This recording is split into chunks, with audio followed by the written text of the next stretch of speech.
This ABC 15 Flash Briefing is sponsored by Sanderson Ford. Straight up. I'm Katie Ramel with your top stories from ABC15 Arizona. First, the COVID-19 pandemic. So here's the big takeaways today. New cases and deaths are down, but Wednesday's report is still in the top 10 with 214 new Arizonans' lives lost. Inpatient hospitalizations are down 32% from our peak, with ICU use down more than 19%. Our positivity rate also dropping for those tests to an 18% average in the past 7 days. And more hopeful news on the vaccination front. State health officials reporting more than 736,000 doses have been administered, utilizing about 60% of the doses ordered. Fry's food stores will be giving out COVID-19 vaccines at 50 stores across Maricopa County and some select locations across Arizona. Now, this is only for those of you 75 and older. The website and the phone number to sign up right there on your screen. It'll also be at abc15.com/vaccine. A leap of faith for our religious leaders today. Heads of several congregations joining together to get their first dose of the coronavirus vaccine. They're hoping to highlight minority communities and the need for more outreach.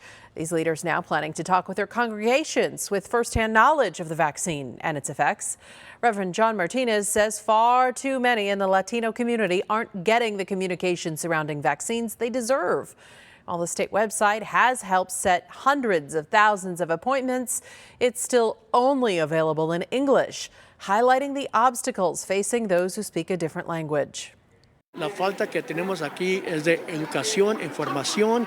Quiero que tomen la vacuna cuando se le tome la oportunidad a usted. Por favor, tómenla para salvar vida, salvar su vida.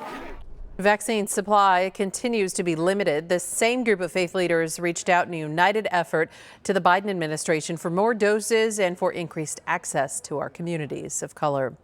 The city of Phoenix now has a second COVID-19 mobile testing unit. This testing van will mostly be located in parts of the West Valley. It's antigen testing, and it provides rapid results for you on site within 15 minutes. The testing is free, and the location and the times vary, so you just want to head to the city's website for more information on finding it. Happening tomorrow, Glendale Mayor Jerry Wires will undergo heart bypass surgery. The mayor was taken to the hospital on Monday. His doctors have scheduled the procedure. His office says the mayor is in good spirits and he appreciates all the well wishes and the messages. Vice Mayor Ian Hugh will fill in until Mayor Wires returns. A mother who lost her son in a wrong-way crash is now helping to avoid other tragedies. 35-year-old Ramson Baldapour died Friday night when a wrong-way driver slammed head-on into his car on I-17. A makeshift vigil now set up at the crash site. His parents want answers on why this happened, and they want to prevent these crashes in the future. I've decided I'm going to be the big advocate for this. If that's going to be one of his purposes, that I don't want him die in vain, that we're going to make sure something is done with these wrong-way driving. Now, there are wrong-way detectors along the 17, but state transportation leaders say they wouldn't have worked in this crash because it happened in an area before the detection system is activated.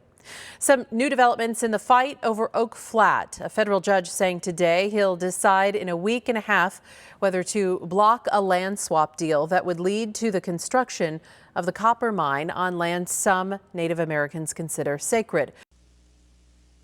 Tracking your forecast, I'm Chief Meteorologist Amber Sellens, and we've got low pressure to track passing to our north. It did result in a few spotty showers across the state today, and now the cooler air is going to filter in. As we take a look at the forecast, though, most of that precip stays well to the north for the next 24 hours, and as that clears east, our forecast looks sunny and dry heading into the weekend. So here's a look at tomorrow. 52 degrees at 6 a.m. We will drop about 10 degrees with highs only in the low 70s across the Phoenix metro area tomorrow afternoon.